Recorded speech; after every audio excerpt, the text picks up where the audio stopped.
Hi hello friends, ಸಿಹಿ ಕೈ ಚಾನಲ್ಗೆ ಸ್ವಾಗತ. ಇವತ್ತಿನ ವಿಡಿಯೋದಲ್ಲಿ ನಾನು ಬೆಂಡೆಕಾಯಿ ಗೊಜ್ಜು ಅಥವಾ ಬೆಂಡೆಕಾಯಿ ಪಲ್ಯನ ಹೇಗೆ ಮಾಡೋದಂತ ತೋರಿಸ್ತಿದ್ದೀನಿ. ಬೆಂಡೆಕಾಯಿ ಪಲ್ಯನ ಮಾಡೋದಕ್ಕೆ ನಾನು ಒಂದು ಅರ್ಧ ಕೆಜಿಯಷ್ಟು ಬೆಂಡೆಕಾಯಿನ ತಗೊಂಡು ತೊಳೆದ್ಬಿಟ್ಟು ಅದನ್ನು ಬಟ್ಟೆನಲ್ಲಿ, ಒಂದು ಕಾಟನ್ ಫ್ರೆಶ್ ಆಗಿರುವಂತಹ ಬಟ್ಟೆನಲ್ಲಿ ಒರೆಸ್ಕೊಂಡು ಕಟ್ ಮಾಡ್ಕೊಂಡು ಇಟ್ಕೊಂಡಿದ್ದೀನಿ. ಹಾಗೆ ಒಗ್ಗರಣೆಗೆ ಸ್ವಲ್ಪ ಕರಿಬೇವನ್ನ ತೊಗೊಂಡಿದ್ದೀನಿ. ಹಾಗೆಯೇ ಒಂದೆರಡು ಮೆಣಸಿನ್ಕಾಯಿನ ಕಟ್ ಮಾಡ್ಕೊಂಡು ಇಟ್ಕೊಂಡಿದ್ದೀನಿ. ಒಂದು ದಪ್ಪ ಸೈಜಿನ ಈರುಳ್ಳಿ ತೊಗೊಂಡಿದ್ದೀನಿ.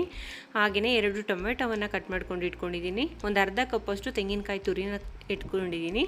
ಹಾಗೆಯೇ ಸ್ವಲ್ಪ ಒಂದು ಅರ್ಧ ಸ್ಪೂನಷ್ಟು ಅಚ್ಚ ಖಾರದ ಪುಡಿ, 1 ಸ್ಪೂನಷ್ಟು ಧನಿಯಾ ಪುಡಿನ ತೊಗೊಂಡಿದ್ದೀನಿ. ಒಂದು 1/4 ಸ್ಪೂನಷ್ಟು ಗರಂ ಮಸಾಲೆನ ತೊಗೊಂಡಿದ್ದೀನಿ. ಒಂದು 1/4 ಸ್ಪೂನಷ್ಟು ಅರಿಶಿನ ಪುಡಿನ ತೊಗೊಂಡಿದ್ದೀನಿ. ಹಾಗೆಯೇ ಸ್ವಲ್ಪ ಒಗ್ಗರಣೆಗೆ ಸಾಸಿವೆ ಕೂಡ ತೊಗೊಂಡಿದ್ದೀನಿ. ಈಗ ಮೊದಲಿಗೆ ಕಟ್ ಮಾಡ್ಕೊಂಡಿರುವಂತಹ ಬೆಂಡೆಕಾಯಿನ ಒಂದು ಬಾಣಲಿನಲ್ಲಿ ಹುರ್ಕೊಬಿಡೋಣ. ಬೆಂಡೆಕಾಯಿನ ಒಂದು 15 ನಿಮಿಷಗಳ ಕಾಲ ಚೆನ್ನಾಗಿ ಹುರ್ಕೋಬೇಕು. ಅದರಲ್ಲಿರುವಂತಹ ಎಲ್ಲ ಲೋಳೆ ಅಂಶ ಕಡಿಮೆ ಆಗೋವರೆಗೂ ಚೆನ್ನಾಗಿ ಹುರ್ಕೊಳ್ಳಿ. ಹುರಿಬೇಕಾದ್ರೆ ಸ್ವಲ್ಪ ಮಧ್ಯದಲ್ಲಿ ಸ್ವಲ್ಪ ಹುರಿದಾದ ನಂತರ ಸ್ವಲ್ಪ ಎಣ್ಣೆನ ಸೇರಿಸ್ಕೊಂಡು ಹುರಿಯೋದ್ರಿಂದ ಲೋಳೆ ಅಂಶ ಬೇಗನೆ ಒಂದು ಸ್ವಲ್ಪ ಕಡಿಮೆ ಆಗುತ್ತೆ ಅಂತ ಹೇಳ್ಬೋದು.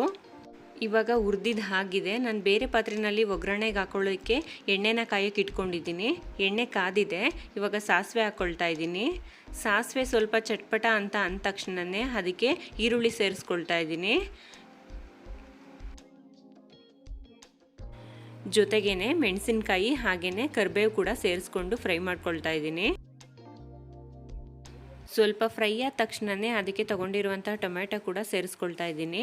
ಟೊಮೆಟೊ ಜೊತೆಗೇ ಅರಿಶಿನ ಪುಡಿ ಹಾಗೂ ಉಪ್ಪನ್ನು ಸೇರಿಸ್ಕೊಂಡು ಫ್ರೈ ಮಾಡ್ಕೊಳ್ಳೋದ್ರಿಂದ ಟೊಮೆಟೊ ಬೇಗನೆ ಸ್ಮ್ಯಾಶ್ ಆಗುತ್ತೆ.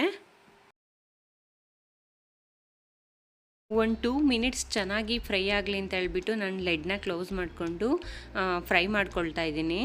ಇವಾಗ ಚೆನ್ನಾಗಿ ಫ್ರೈ ಆಗಿದೆ. ಇದಕ್ಕೆ ತೊಗೊಂಡಿರುವಂತಹ ಅಚ್ಚ ಖಾರದ ಪುಡಿ ಹಾಗೆಯೇ ಧನಿಯಾ ಪುಡಿನ ಸೇರಿಸ್ಕೊಳ್ತಾ ಇದ್ದೀನಿ. ಜೊತೆಗೇ ತೊಗೊಂಡಿರುವಂತಹ ಗರಂ ಮಸಾಲ ಕೂಡ ಸೇರಿಸ್ಕೊಂಡು ಫ್ರೈ ಮಾಡ್ಕೊಳ್ತಾ ಇದ್ದೀನಿ. ಇವಾಗ ಫ್ರೈ ಆಗಿದೆ. ಇದಕ್ಕೆ ನಾನು ಸ್ವಲ್ಪ ಒಂದು ಬೌಲಷ್ಟು ನೀರನ್ನು ಸೇರಿಸ್ಕೊಳ್ತಾ ಇದ್ದೀನಿ. ನಮ್ಮ ಮನೇಲಿ ಗ್ರೇವಿ ಥರ ಇದ್ದರೆ ಸ್ವಲ್ಪ ಇಷ್ಟಪಡ್ತಾರೆ, ಹಾಗಾಗಿ ನಾನು ನೀರನ್ನು ಸೇರಿಸ್ಕೊಳ್ತಾ ಇದ್ದೀನಿ. ಇದಕ್ಕೆ ಇವಾಗ ನಾನು ಫ್ರೈ ಮಾಡ್ಕೊಂಡು ಇಟ್ಕೊಂಡಿರುವಂತಹ ಬೆಂಡೆಕಾಯಿನ ಸೇರಿಸ್ಕೊಳ್ತಾ ಇದ್ದೀನಿ. ಉರಿಬೇಕಾದ್ರೆ ಬೆಂಡೆಕಾಯಿ ಒಂದು ಅರ್ಧದಷ್ಟು ಬೆಂದಿರುತ್ತೆ. ಇವಾಗ ಒಂದು 5 to 10 ಮಿನಿಟ್ಸ್ ಸ್ವಲ್ಪ ಫ್ರೈ ಮಾಡಿಕೊಂಡ್ರೆ ಸಾಕು, ಬೆಂಡೆಕಾಯಿ ಬೆಂದೋಗುತ್ತೆ. ಚೆನ್ನಾಗಿ ಮಿಕ್ಸ್ ಮಾಡ್ಕೊಂಡ್ಬಿಟ್ಟು ಇದಕ್ಕೆ ತೊಗೊಂಡಿರುವಂತಹ ತೆಂಗಿನಕಾಯಿ ತುರಿನ ಸೇರಿಸ್ಕೊಂಡು ಮಿಕ್ಸ್ ಮಾಡಿಕೊಂಡು 1 ನಿಮಿಷ ಬೇಯಿಸಿದ್ರೆ ಸಾಕು. ಆರೋಗ್ಯಕರವಾಗಿರುವಂತಹ ಬೆಂಡೆಕಾಯಿ ಪಲ್ಯ ರೆಡಿಯಾಗಿದೆ.